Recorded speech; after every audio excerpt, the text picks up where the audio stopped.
नमस्कार। पश्चिम बंगाल में अचानक से आंकड़े क्यों बदलते नजर आए हैं और पश्चिम बंगाल चुनाव को लेकर जो ओपिनियन पोल के लेटेस्ट आंकड़े हैं वो चौंकाने वाले सामने आ रहे हैं, क्योंकि यहाँ पर बात की जाए तो अपने अपने जीत के दावे किए जा रहे हैं। ममता बनर्जी ने अपना घोषणा पत्र जारी कर दिया है और सभी सीटों को लेकर अपने उम्मीदवारों का ऐलान भी कर दिया है। तो भारतीय जनता पार्टी ने अब तक 2 उम्मीदवारों की लिस्ट जारी की है, लेकिन घोषणा पत्र में महिलाओं को लेकर बड़ा ऐलान होने जा रहा है। आखिर किसका दाव चलेगा पश्चिम बंगाल में, क्योंकि चुनावी मैदान में अब बड़ी बड़ी पार्टियां उतर चुकी हैं, लेकिन बड़ी पार्टी को क्या बड़ा झटका लगने जा रहा है, इस पर चौंकाने वाले आंकड़े सामने आ रहे हैं। क्योंकि भारतीय जनता पार्टी आखिर पश्चिम बंगाल में चिंता में नजर क्यों आ रही है, इसके पीछे के आंकड़े आपको दिखाते हैं। क्योंकि बंगाल को लेकर अब तक जो आंकड़ा रहा है, ममता बनर्जी अब तक 3 बार मुख्यमंत्री रही हैं और तीनों बार उनका आंकड़ा बड़ा है। क्या 2026 में कुछ बड़ा होने जा रहा है? 2011 में आंकड़ा बढ़ा, 2016 में 211 सीटें और 2021 में आंकड़ा और बढ़ा, 215 सीट तक पहुंच गया, जहां कांग्रेस यहां पर 0 सीट पर सिमटी। सीधी टक्कर भारतीय जनता पार्टी और टीएमसी में ही देखने को मिली। भारतीय जनता पार्टी को 2021 में 77 सीटें, लेकिन ममता बनर्जी ने 215 सीटें।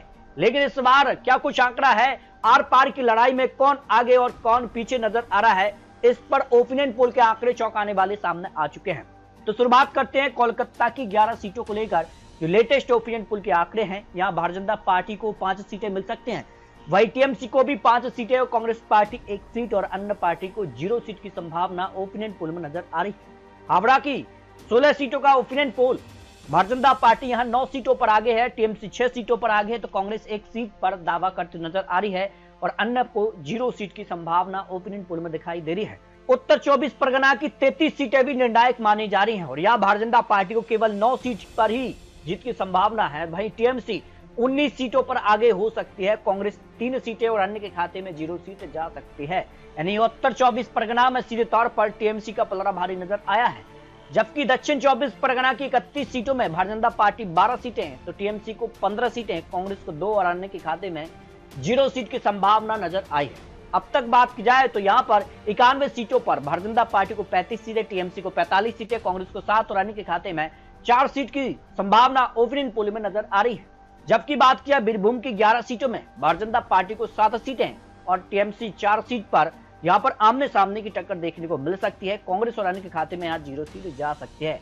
कुंज बिहार की 9 सीटों को लेकर भी बात की जाए तो यहां भारतीय जनता पार्टी एक तरफा 7 सीटों पर यहां पर भारी नजर आ रही है, तो टीएमसी 2 सीटों पर यहां पर कह सकते हैं कि पिछड़ती नजर आ रही है और अन्य के खाते में 0 सीटें यहां पर जा सकती है।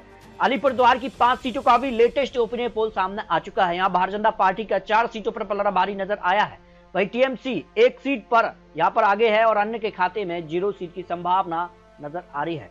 जलपाईगुड़ी की 7 सीटों में भारतीय जनता पार्टी 3 सीटें और टीएमसी के बीच 4 सीटों के बीच बिल्कुल कांटे की टक्कर देखने को मिल रही है और कांग्रेस अन्य के खाते में यहां पर भी 0 सीट की संभावना ओपिनियन पोल में दिखाई दे रही है। पूर्व वर्तमान की 16 सीटों का भी सर्वे सामने आ चुका है। यहां भारतीय जनता पार्टी 11 सीटों पर आगे है, जबकि टीएमसी 5 सीटों पर ही सिमटती नजर आ रही है और अन्य के खाते में 0 सीट यहां पर जा सकती है।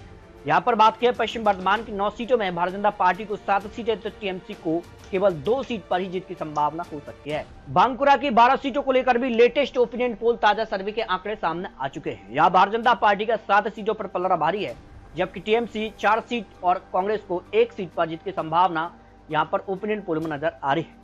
पुरुलिया की 9 सीटों में भी भारतीय जनता पार्टी 7 सीटों पर आगे दिखाई दे रही है, टीएमसी 2 सीटें, कांग्रेस अन्य के खाते में यहां पर भी 0 सीट जा सकती है। झारग्राम की 4 सीटों में भारतीय जनता पार्टी को 1 सीट, जबकि टीएमसी को 3 सीटें यहां पर मिल सकती हैं। पूर्व मेदिनीपुर की 16 सीटों को लेकर बात की जाए तो यहां पर भारतीय जनता पार्टी को 12 सीटें और टीएमसी को 4 सीटें, कांग्रेस अन्य के खाते में यहां पर 0 सीट की संभावना ओपिनियन पोल में दिखाई दे रही है। जबकि बात की जाए यहां पर हुंगली की 18 सीटें भी निर्णायक और यहां भारतीय जनता पार्टी का पलड़ा 11 सीटों पर भारी है और टीएमसी को 6 सीटें, कांग्रेस के खाते में 1 सीट और अन्य के खाते में 0 सीट की संभावना ओपिनियन पोल में दिखाई दे रही है।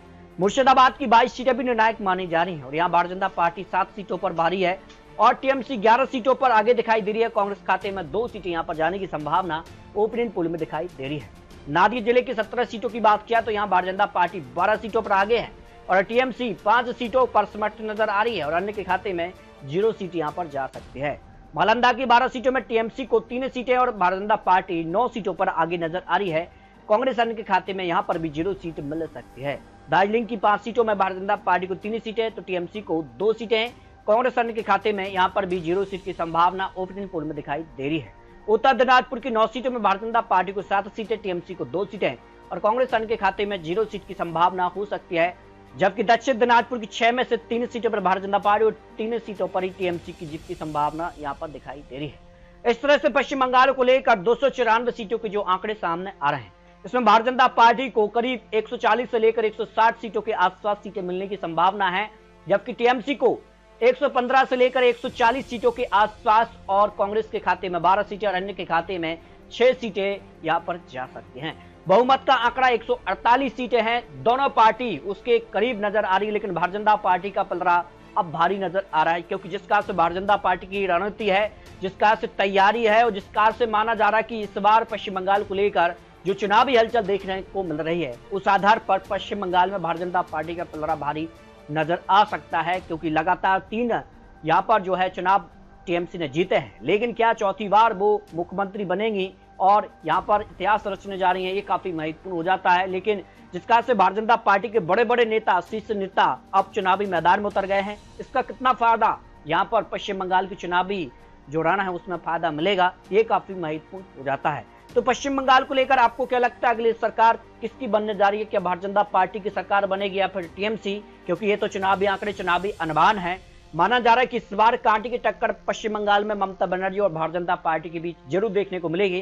तो इसको लेकर आप रख सकते हैं, और कांग्रेस के अलग चुनावी मैदान में उतरने से कितना कुछ माहौल बदलेगा, इस पर भी अपनी प्रतिक्रिया दे सकते हैं। मिलते हैं नए आंकड़ों के साथ, तब तक जय हिंद, जय भारत।